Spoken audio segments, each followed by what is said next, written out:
Hello,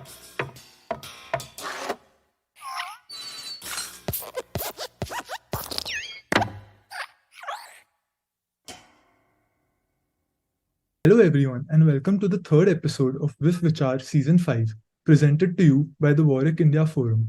My name is Ayan Ratra, and I am the co head of the Talks team at Warwick India Forum. It now gives me immense honor to introduce today's guest speaker, Ms. Zion Lights. Ms. Lights is an author and activist predominantly known for her environmental activism. She has authored a book titled The Ultimate Guide to Green Parenting and contributed to another Zero Waste Kids. She also released her first poetry collection, Only a Moment, in 2018. She has also contributed to the field of journalism and media through her work with Express and Echo, the Juno magazine, the Huffington Post, and Extinction Rebellion. She has also forayed into the political realm and has been a Labour City councillor for the Pennsylvania ward in Exeter since May 2021 and was previously a Green Party member. She co-founded her own climate activist group, Emergency Reactor, and has now become one of the most sought-after speakers in the world on nuclear energy, writing for newspapers across the globe, including the German newspaper Die Welt, and appearing in French press and media. Ma'am, it is an honor to have you on WIF Vichar. We look forward to an interesting and insightful conversation with you. Thank you so much for having me. Our first question is, could you tell our viewers about your early life, upbringing, and education and how they shaped your strengths and ventures into environmentalism? Yeah, so my parents migrated to England in the 1980s. They moved to Birmingham, which at the time was a real sort of industrial area. There were a lot of factories and they needed workers. So because my granddad fought in the World War for the British in World War II, and he was held as a prisoner of war, my dad and all his brothers and his one sister got to come over and they settled where there were jobs. So I was influenced a lot by that kind of working class, factory jobs. I won't say poverty because kind of they escaped to kind of poverty. And although we were poor by British standards, they were actually kind of wealthy for the first time, So, they always put food on the table. There's no complaints there. They worked really hard. But for them, it was a hard thing to do because from a culture where you have a lot of family support, and they had to leave all their family behind. And the people that were left, they were all working constantly. Like I remember my parents working a lot of overtime, and they weren't there a lot because they were looking after raising their kids and looking after the household. But they managed to raise 6 healthy kids. And for me, we grew up in a poor part of Birmingham in the inner city. So I was very influenced by that because although I have a deep love of learning, I didn't grow up in that environment. I grew up in an environment where school was just something you went to because it was mandatory. The schools were not of good quality in that area. And my parents and that generation, they didn't understand why anybody would want to, for example, go to university. For them, it was about like as soon as you can, you should get a job because then it means that you can provide for yourself and any family that you have. So there was a bit of a cultural conflict there because I was British Indian and I wanted to go to university, and I was the first in my family to say I'm going to do this, even over my older brother who didn't go. And they said, they thought I was crazy. Like, why would you want to get into debt? And I do understand, I understand that. Now I'm older, I understand that. But I just said, no, I'm going anyway. And I did. They came round over time, but it was a big, it was a conflict. And I think that did set me up for what later came in the environmental movements where I joined, but I would be quite critical and willing to have different views, and not afraid of conflict, I think, as well, and willing to kind of carve my own path. So yeah, that was my upbringing. And then I spent many years in many different environmental groups, pretty much, joined and then left almost everyone that I was involved in, even though, like in Extinction Rebellion, I was right at the top, but I didn't agree with a lot of things that they were doing. And yeah, for me, I went off to uni on my own, big thing to do for someone with my background. So I left these groups and communities as well, and I did lose friends along the way as well. But it's always been important for me to do what I believe in. And to what extent did writing columns for newspapers and authoring books on the environment enable you to create awareness about the environment? So actually there's a lot of writing on environmental issues, but for me it was really about finding my voice and using that voice. And it took me a long time to not just repeat what other environmentalists were saying. So actually, if you look at my first book, it's all about living with less, lowering your carbon footprint. This is an argument that comes from like, middle class Western environmentalists who, they can buy an EV and they can have the solar panels and they own their homes so they can make it insulated, and it's much easier for them to make those changes. And so for me, I wrote about these things, but I could always sort of sense like, but that doesn't appeal to most people and it's not fair to most people. There's a kind of social justice issue there.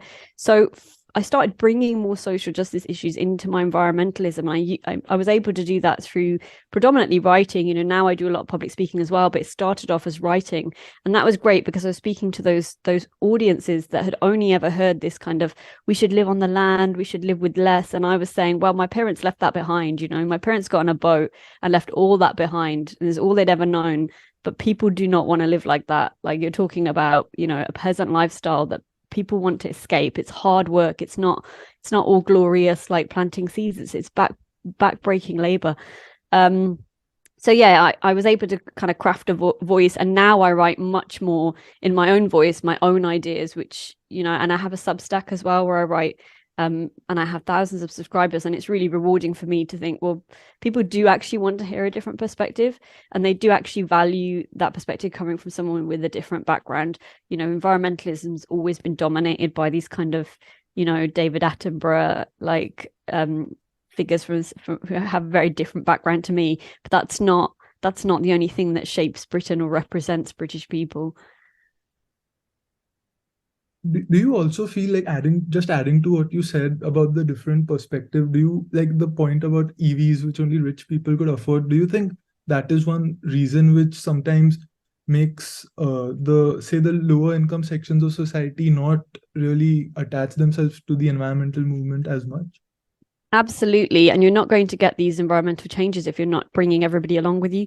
And it's beyond just EVs. So if EVs are becoming more affordable than they were before, but obviously there's a push where, everybody's going to have one because we're phasing out the diesel cars.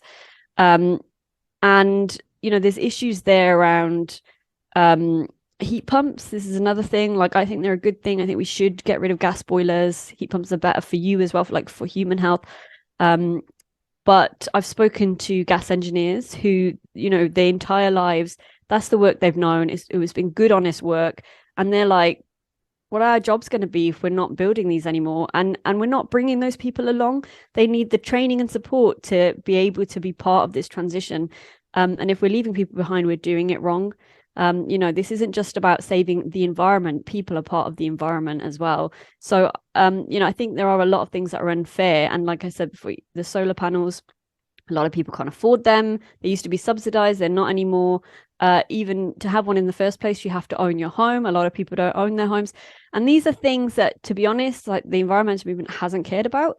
And they should care about it, because at the same time, then they throw their hands up and say, why doesn't anyone care? Why aren't they making the changes? But actually, most people I speak to do want to. They do want to make the changes, but they're going to need help and support along the way to be able to do it, whether it's financially or through retraining so that they can still have a job, at the end of the transition. And if you involve them in that, then you can create a much better, more equitable society for everybody, if everybody's benefiting. And that's my message now in environmentalism. And I find that it's very popular with groups that have always felt like on the outside of environmentalism. But why should they be? They all care about having a healthy planet with clean air for their children to breathe.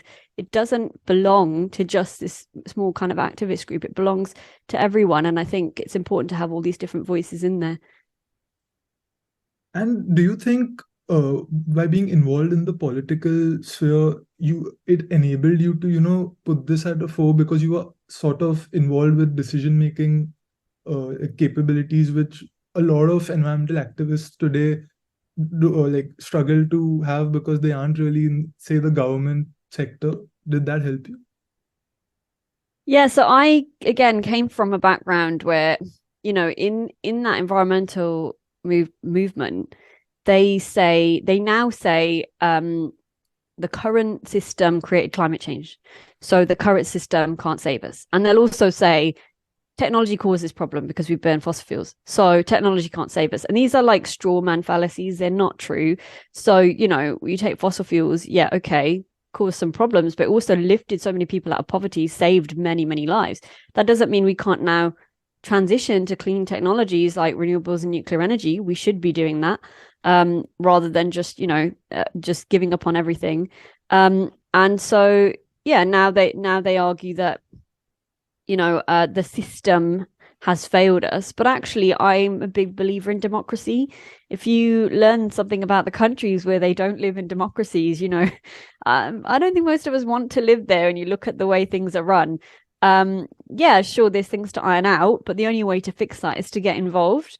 And so I was one of the people who's saying, oh, it's failed, it doesn't work. And that's a big line in Extinction Rebellion. They actually say system change, not climate change. So they believe in a political revolution.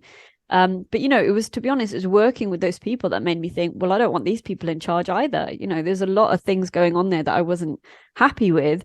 And it was after leaving that I thought, well, why don't I dip my toe in and see? And now that I'm part of the process, democracy works. Like, yes, there are problems. I mean, show me anything that doesn't have some problems, but those things can be ironed out and improved. And if nobody's there calling those things out and trying to improve them, then it will never change. And I challenge anybody to show me a better system where things can work in such a way that we wouldn't create climate change. I mean, that's just it's a bad argument, but unfortunately it's been repeated all over the world now by activists and celebrities.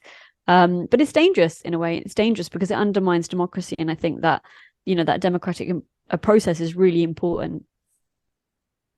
And how do you think, like going by what you said about like democracy and how it can aid the environmental movement, do you think the advent of social media has sort of acted as a boost for the environmental movement, or has it sort of hindered it? That's an interesting one. I mean, I think it's helped and hindered with lots of different things. I mean, on the one hand, people will say, oh, there's so much misinformation, there's all the climate denial. But on the other hand, we've always had misinformation. That's always been around. I think it's just more visible. On the other hand, you can reach quite a lot of people with the messaging. Now, for someone like me with my background, I don't have an agent. I don't come from a background of wealth. Being able to have that platform and build it organically, it didn't require money. It hasn't required money. That's been really crucial for me. We've kind of level the playing field a little bit. Journalists have been able to find me. People who want to book me for talks are able to find me because I have that social media presence, and I'm not doing anything special there. I'm just sharing my views. So I think, for me, it's helped. I think, there's a lot of still the same messaging coming from environmental groups and still a lot of misinformation coming from other groups. But that, I don't think that's worse than it ever was before. I think it's just more visible. I think it's a tool like anything, and we can use it for good and try to, spread good ideas using it, or you can use it to just fight each other and and be annoying, which plenty of people do, but it's not it's a bit pointless from my perspective. And like, do you think as a generation as a whole, like say post the 2000s, which is more environmentally aware than ever before, what do you expect from the youth of the coming generations now? What role would you like them to play in the environmental movement? I would love young people to take up the cause for solutions. This has never happened. This is a problem, right? The environmental movement will tell you nobody has acted. We've had this messaging for decades. That messaging hasn't worked because it is stupid messaging. You're telling people to give up everything. You're telling them to give up their cars. You're expecting them to bike everywhere. You're expecting them to have solar panels and EVs. You're expecting them to do too much. And ultimately, people will just do what's convenient. And I'm not going to blame them for that. Like, I've heard people say, oh, well, they're lazy. They don't care. That's not true. And that's not fair. We will always do what's more convenient. That's just like a evolutionary trait, right? If you can spend less energy to do something, we'll do that. That's what it means when you can pick your kids up from school in a car instead of biking the whole way. Now, don't get me wrong, I'm very pro cycling, but I don't think just complaining about it and making out that people are lazy or don't care is helpful. I think, you know, for example, with cycling, I gave up cycling because I had a couple of near misses. And, you know, I don't own a car. I do walk and use public transport.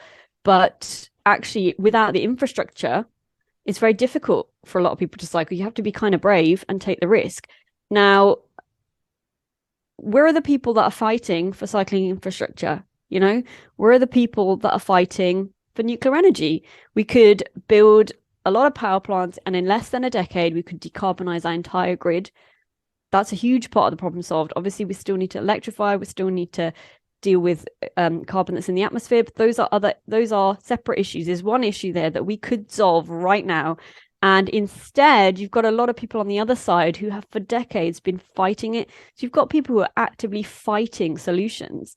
And then you've got all these kind of solutions that are not difficult to implement. You know, look at Paris, where they took a load of parking spaces and changed them into cycle lanes. Suddenly, lots of people are cycling everywhere. This is like a no-brainer to me. France also obviously has a clean energy mix that they've had since the 1980s when they built over 50 nuclear reactors. Some of those are old now and they're shutting down, so they're replacing them. I mean, it's not that complicated. Imagine if all the world had done that.